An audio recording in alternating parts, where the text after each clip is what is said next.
hold on. I'm replying back with something important here. Oh, So, you know how it is.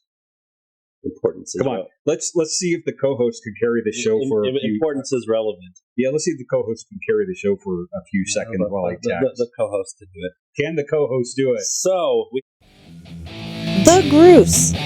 To all the guys out there who say they want really big junk, well, don't go be a pole vaulter. Yeah.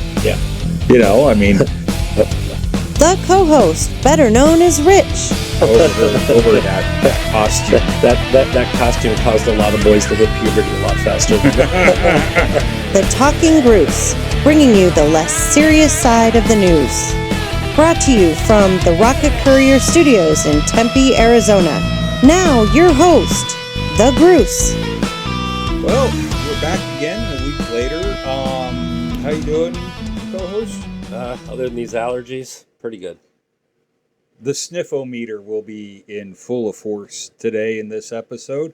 So we're coming to you guys. We said last week we'd be back in about a week, and here we are now. With that, we got a lot of other good things in store for the show. We got a few other different ideas, some plans. I mean, we think you're going to like it. But you know, we've wondered. We didn't just. I don't say we wondered, but a few episodes back we talked about strange things found in an English sewer. You know, and I thought about Grant when I saw this story. You know, the head of sewer blockages. Oh, right, good old Grant. Yeah. So, what did you go on with this? So a sewer crew has removed a monster 110-pound fatberg. Never heard of a What? fatberg. I never got moved from a sewer. You don't weigh 110 pounds. That'd be two of me. Maybe three. No, not three. Two and a half. England's Southern Water. I think this is the same company that Grant worked for. Probably. Said a team of blockage busters destroyed a monster 110-pound fatberg. And I'm sure you could see. I'm sure you could see Grant leading the charge with his sword. The blockage busters. We're gonna go get the blockage. Shit slayers out. They're running with a drain snake and a container of Metamucil. They're like, ah.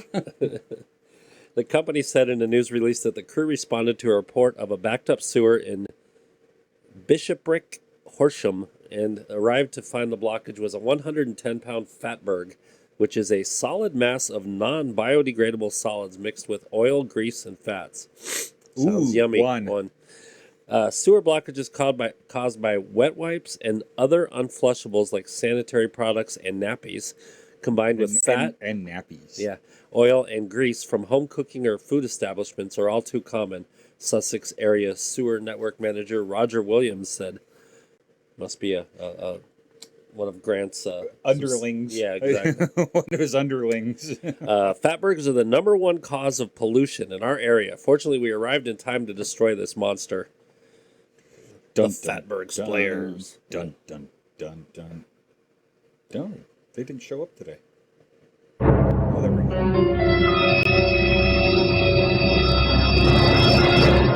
Minor delay. Oh, no screaming? No, please. My ears can't handle that today. Southern Water said its network enforcement and protection team is looking into the source of the cooking fats and whether a local food establishment is to blame. It's the McDonald's. They didn't have grease traps. Or they did, and they dumped them all down the sewer. I don't know about you, but yuck. No, you know, and my thoughts is once again, you know, I've traveled out of the country, and I know you haven't. Well, yeah, you went down to Mexico for one day in Nogales, but you every time I've been in, like when I was down in Costa Rica, there was actually at the resort, there was a sign right above the toilet that said, "Please do not throw toilet paper in the toilet." They have a little trash can right next to it. Okay. Yeah. I've come to prefer a bidet. Hey, the bidet is great. Yeah. That's one thing the French got right. Yeah. Wait, Frenchman pole vaulting with his junk. Anyways, so we've had a few stories about bottles that have washed up and have they've the kids in England did the science project, was it, and then the one organization trying to figure out currents. That's right. That's the right. Tides and the currents Right. of different things. But we have another story, a bottle from way back when that has found its way to shore finally. This one's even older. This says Hurricane Debbie leads to a discovery of a World War II era message in a bottle. That would be interesting. Message in a bottle. Sting or not. A Florida woman cleaning up debris washed ashore by Hurricane Debbie made an unexpected discovery, a message in a bottle dating back to World War II. Suzanne Flument Smith, 46, of Tampa, said she was picking up trash on Bayshore Boulevard in Safety Harbor when the bottle caught her eye. That sounds like it should number be 2 here. Yeah, 3. Yeah. So that sounds like it should be a place in England, Bayshore Boulevard and Safety Harbor, even though it's Florida. There was sand in it, but you could clearly see the writing. Oh wait, if she it came told people. if it came up in Florida, would it have been Jeannie? Right? Did Major Nelson find her? Yeah, I know. Once again, our viewing audience, 25 to 34, look it up. I Dream of Jeannie. Yeah. The beginning, the intro, of the show. So, anyways, go on. The letter was almost rolled outside, so you could see the writing. It stood out. Flement Smith opened the bottle and discovered the letter was accompanied by sand, a coffee stick, a bullet casing, and a miniature cannonball. How big was this bottle? Miniature cannonball. It had to be huge. Like a musket ball or something. Yeah. We opened the letter, and you could see it was really faded. So some of it you could make out, and you could see the letterhead on it. The letter dated March 4th, 1945, has a letterhead marked United States Navy Amphibious Training Base in Little Creek, Virginia. Dear Lee, received your letter yesterday. Was glad to hear from you. The letter opens. Flement Smith said, much of the letter is too faded to read, but the writer, who may have been named Chris or Jim, details starting at radio school and promises to write again the next day. The U.S. mail was in force back then, so they should have been able to. They should have been able to actually just put a stamp on it and send it. Yeah. It actually worked better than it does now, probably. Yeah, because that letter they probably never got that letter. So, Flement Smith said the letter presents an intriguing mystery. My husband and I had so much fun trying to think, okay, did they throw it from the ship? But it's like, no, there's sand in it. If they threw it from Virginia Beach, how did the current not bring it back into shore? What's the purpose of the letter? It sounds like they're friends. You kind of come up with all these scenarios in your head. April Phillips, a Navy public affairs officer, said officials at Joint Expeditionary Base Little Creek Fort Story, say that 5 times. No, it sounds like something that would be named in England. Kind of. More than 800 miles from Safety Harbor are investigating to see if they can identify the sender or recipient of the letter. So... Hold on, I'm replying back to something important here. Oh, so, you know how it is. Importance. Come on, let's see if the co-host can carry the show for a few. Importance is relevant. Yeah, let's see if the co-host can carry the show for a few seconds while I text. The co-host can do it. Can the co-host do it? So we have another story: leaky Brooklyn, New York fire hydrant puddle transformed into and I got a good goldfish pond. I got a good story about that one. So okay. go on talking about these goldfish here. This is great. The puddle around a leaky fire hydrant in a New York City neighborhood was converted into a makeshift goldfish pond, and now some residents want to make it permanent. The hydrant, located in the Bedford-Stuyvesant neighborhood of Brooklyn, has been dubbed Bed-Stuy Goldfish Pond after resident Jiquan Irving. I'm back, everybody. And his... Oh, be still my beating heart. And his friends released goldfish into the puddle. The pond has become a local landmark and a viral curiosity. Neighbors have come together to take care of the fish. Everybody takes a turn. Sounds like, somebody's sister in the neighborhood from when I was growing up. Did you feed the fish? Did you check on the fish? Neighbor Ken Gardner told WWBC. If that was here in Arizona, they'd be boiled fish. Oh yeah. They'd be boiled right next fish. to the eggs on the pavement. Yeah, exactly. Do you have some fish and eggs for breakfast? No thanks. Not steak and eggs, but fish and eggs. Goldfish and eggs. The Department of Environmental Protection has repeatedly shut off the hydrant, but Irving and his friends reopened it to reinsure the fish didn't lose their home. That makes me think of that scene from Ghostbusters where the guy comes in and he's with the EPA and he's goes and shuts off the big thing that they have all the ghosts storage, in. the ghost storage device. Yeah, the same guy. He's probably the same guy. There's 5. Yeah, that's 5. Okay. We're on number 5. I'm full of it today. Well, you're always full of it, but that's a different story. There we go. It's imperative that our DEP operations team be allowed to fix the hydrant. There are real safety concerns with damage. Typical government nonsense. There's real safety concern with damage or leaking hydrants. But then again, wouldn't PETA get involved now? Because Probably. Goldfish. We can't hurt the goldfish guys. It can impact the availability of water for fire emergencies, and it can impact water pressure and cause supply issues for the neighborhood. Yada, yada, yada, yada. We love goldfish also, but we know there's a better home for them than on the sidewalk. So years ago, when I worked at Smith's, our receiving dock, like most big stores, grocery stores, the receiving dock is in on a slant. Right, and it leads up to the dock with the receiving door. Well, there was a drain in the bottom of it. Now, the drain would not... sometimes it was plugged, all right? And the pump didn't work to actually drain the water out of there. So after really heavy rain, you'd have standing water in there. Yeah, I've seen that happen. And the store that I was at, right next door to it, was a PetSmart. I think it was a PetSmart, maybe a Petco. I don't remember which one it was. But anyways, my receiver would actually go over there, and he would go buy feeder fish. And stick them in the... And he'd dump them down into the... and they'd hang out. God, he's just on a roll today. Yeah. Do I need to get Grant out here to get rid of the sewer blockage? I think so. I mean... I've got what did they call that? A fat something? Yeah. Fat monster, was it? Something like that. Fat blob. But yeah, so you would throw these Fatberg. Fatberg. Yeah. Got a Fatberg right in here. And you got a Mucusberg. Yeah. But he'd throw these feeder fish in there, and we'd watch them swim around for days. And of course, the birds would come by and get them, but the stray cats. The stray cats, yeah. So, fish-loving neighbors started a GoFundMe to raise money to give the goldfish a permanent outdoor home in the neighborhood.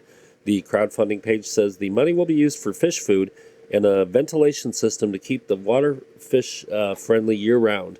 Floyd Washington, who worked with Irving to create the goldfish habitat, said contingency plans have been made to distribute the goldfish among the neighborhood children if the city has to shut it down permanently. We understand that in case of an emergency, the fire hydrant might have to be used, but we try to keep it low. That way the fish are good. Washington told CBS News. So, yeah, leave it to the government to shut down something fun. Yeah, I know. It's like those stories that they said you would hear about the kids that were selling. Dying over here, folks. I think I need to get Apollo over here now to replace him for the week. Yeah, I need a... I need a proper flushing. A proper flushing. It's like going to Flushing's. Well, that was in New York, wasn't it? Yeah, so you go to Meadows. Flushing, Queens. Yeah. But we all remember. Now, once again, our viewing audience won't remember this. But so here they are. They're up there. The California raisins. Oh, yes. From the 1980s. Claymation raisins. They were cool, though. Yeah. They're very cool. I like them. But they're now all over California highways. So we had a mass raisin suicide. The California raisins are no more. Yeah, they're The California raisins are now turned into wine. The California Highway Patrol said 6 lanes of California Highway were closed after a truck spilled hundreds of boxes of raisins. The truck apparently crashed into the center divider just after 5:30 p.m. Wednesday in the northbound lanes of the 2 freeway just south of the 210 freeway in La Cañada, Flint Ridge area. The crash sheared the truck's trailer open, sending hundreds of boxes of raisins onto the roadway. The CHP, also known as Chips in our day. Yeah, chips. Another But 70s show.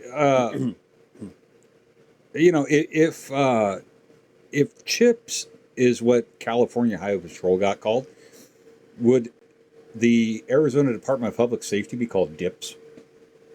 Could be. You would have chips and dips. Yeah. Hey! They're here.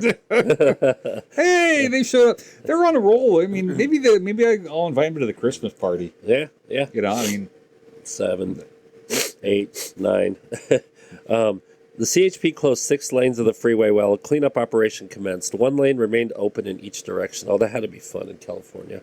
oh, I'm sure. I can imagine it in Phoenix. The scene was cleared away at the freeway was reopened about 1 a.m. It took them 8 hours to clean up raisins. Yeah, I can see that. Must be another government operation. Well, of course it is. It's the highway. But you know, I remember. Do you remember years? I mean, it was years ago. On I-10, there was a truck that going through I-10, going through the Phoenix area. A truck tipped over that was carrying. I'm waiting for it.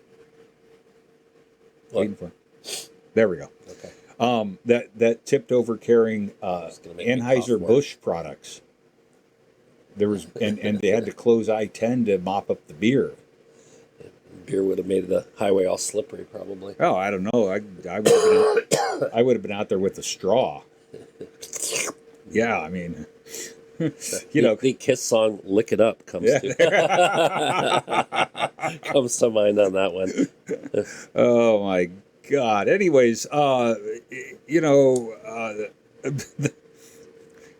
I think we figured out what happened to the peacock for NBC. You know, you don't see the peacock anymore on NBC. Like when we were kids, that was one of the No, things. he escaped. He escaped. They captured him after 5 days of, I think 5 days after being, or several days on the loose in Cape Cod, Massachusetts. Well, you know, at least he was in Cape Cod. I mean, it was a good vacation spot. I mean, Yeah, he was trying to catch some rays. yeah, he was just hanging out. You know.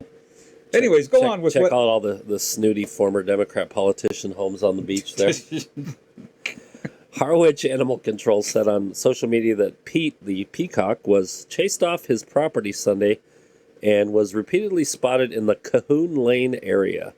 The post said, Pete, not to be confused with Cahoon. free-roaming peacock named Brewster. Maybe they were going to go have a turf war.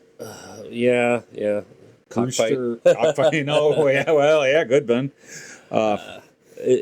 He's nervous around strangers, but remained in the neighborhood because residents were giving him food. This only keeps him in the area. Peacocks will return to their homes if they are not being fed elsewhere, the post said. It's very difficult to catch them as they can get flight, and we cannot trap them, as trapping birds can cause serious damage. Animal Control said Thursday morning that Pete, the peacock, I've never seen a peacock flying. No, I don't think I have either. I've seen them at the zoo and stuff when we used to go to Phoenix. Oh Zoo. yeah, but the zoo, they're like, hey, you're gonna give me something to eat? Yeah. So, Animal Control said that Pete was successfully captured by his owners on Thursday. He's back in his coop with his girlfriend and grounded, they wrote in a post. Well, maybe he got kicked out by his girlfriend. Yeah, he must have been hogging up the couch or something. Get off your lazy ass and go out there and get us some food. Yeah, go get something to eat. All right, here, let me see if we can find a picture of a flying peacock. They actually fly. Let's see here. Anyway, while the host, well, there we go, peacock flying. Okay, right there, okay. there we go. Look at the peacock flying. Woo! Okay, go peacock, go peacock, go peacock. go. I don't know. If I'm gonna have to like a bird, I'm gonna do the penguin. because of the fact A, he's always well dressed, and B, he's flightless. Right. But he swims. Yeah. You know, the flightless waterfowl, like chickens. A man has. So yeah, I saw this story, and once again, there hasn't been many good world records that have been up and going recently. So this one, this would be cool. This one is this touched my heart to my because of the co-host and our youth and remembering him playing Nintendo all the time, then playing Super Nintendo, and then playing Sega Genesis and PlayStation and Saturn and PlayStation 2 and now my sons play Xbox and God knows what else, and I play games on my phone. I gave up after the original PlayStation. Oh, I got a Wii. I had a Wii, but Did you hold your Wii for a Wii? I Wii-Weed when I had a Wii. Yeah, you would have gotten the what do they call it? Water poisoning or something? I don't the lady remember. that died from that. Yeah. So a man has hooked up 444 video game consoles to a single TV. I didn't think there were that many consoles. It must be like duplicate. A dedicated gamer. And once again, we'll put the link to the video in the description. Yeah, this one piques my interest. A dedicated gamer from Saudi Arabia earned a Guinness World Record by hooking up 444 video game consoles to a single TV. Ibrahim Al Nasir. How would you even? You'd have to have a lot of splitter switches. Well, yeah, but God, You'd have to order like a truckload of splitter switches. You'd think. And if it would it all have to be this? Go on. I used to have this little box and it had 4 on it, and you could hook up all of them into 4. And 1 was PlayStation, 2 was Xbox, 3, but how would 444? That would take what 111 of those little 4-prong boxes. Ibrahim Al Nasir of Riyadh told Guinness World Records he uses an Excel spreadsheet to keep track of which switch boxes and converters he needs to turn on to play each console. One of my guys that works for me is a big Excel spreadsheet guy. Is there even 444 gaming systems since day one? I don't know. He said that the setup has 444 consoles, more than 30 RCA switches, more than 12 HDMI switchers, and various other modes of connection. After a while, I noticed that I had a big stack of gaming consoles that I couldn't play. The TV ports are limited, and if I wanted to play, I could either unplug the existing console or I could keep everything and add more switchers and more converters. By adding more switchers, the idea came to my mind to connect all of these gaming consoles I have to the TV and then contact Guinness World Records because this project is unique. He said the setup requires careful cable management. Yeah, I could just imagine. Remember, you had the Atari. Yeah, and just had like that 20 one. cables. Yeah, but you had just that one cable that Switched TV and game. Yep. You'd switch back and forth. Yep. Very important thing, if you notice here, the cables are almost hidden, he said. I used all the tools available in the market to organize the cables. Also, I have a setup that's not only to play, it's like a museum, and that's why this setup and this record took so much time for me. The console include a Magnavox Odyssey. Oh, wow. That's like original stuff. Yeah. An Xbox 360, a Nintendo Switch, a Wii U, and even some extremely rare consoles like the Super Acon. I don't know what that is. For me, the best gaming console of all time, number one, always forever, Sega Genesis, he said. I love the Genesis. I still like the original Nintendo a little bit better, but the Sega Genesis was a good one. It was groundbreaking for its day. Yeah, when Sonic the Hedgehog first came out, it was pretty... It was groundbreaking. Yeah. And then, of course, the Super Nintendo came out after that because of the fact that you wanted to catch up. Everybody was one-upping each other. Yeah. And now they all are on the same consoles. Clay Fighters, my favorite game Oh, from yeah. Super Nintendo. Yeah, good old Clay Fighter. Bad Mr. Frosty. Who was the fat Elvis guy? Blue Suede Goo. No, Yeah, Blue Suede Goo was the was the Blob, wasn't it? No, the Blob was just Mr. Blob. Oh, it was? Oh. Yeah. Blue Suede Goo, I think, was the Elvis But yeah, guy. his hair you could shoot his hair out and it would be the weapon. Clay Fighter was a fun one. Anyways. So, So anyways, with that, we got a half hour. We got your odd news for this half hour and the week. Do it again. Let's do this again. Let's do this again. We're gonna test some different formats. Yeah, and we're do just some keep an eye out. Keep an eye out on the channel. We got a few things coming up, and we're working on a few different projects. And one of these days we're gonna tackle some Guinness World Records ourselves. But we gotta get those adjudicators on the horn first. Yeah, exactly. Let's call it the adjudicators. Oh, hey, with that, I hear heavenly angels singing. Is that what that is? They're taking me away because I can't handle this anymore. Yeah. Anyways, everybody remember, like, subscribe, click the bell button. You'll get to see our shorts. If you're looking at those shorts, I don't want to see your shorts. I was going to say, if they're going to look at those shorts, they better be in our bedroom or doing our laundry. That's right. I mean, we are on X, formerly known as Twitter. We're on Facebook. We're on Instagram. We're here on YouTube, and we're on TikTok. What about like Pinterest? And... I'm not that crafty to be on Pinterest. Yeah. You know what we need to get on? Yeah. Rumble. Yeah. It's another YouTube type platform. All right, well, we'll look into that. Anyways, guys, we'll see you in about a week. And like I said, watch out for our little things coming up throughout the week. We will catch up with you then. Take care, everybody. Have a good week.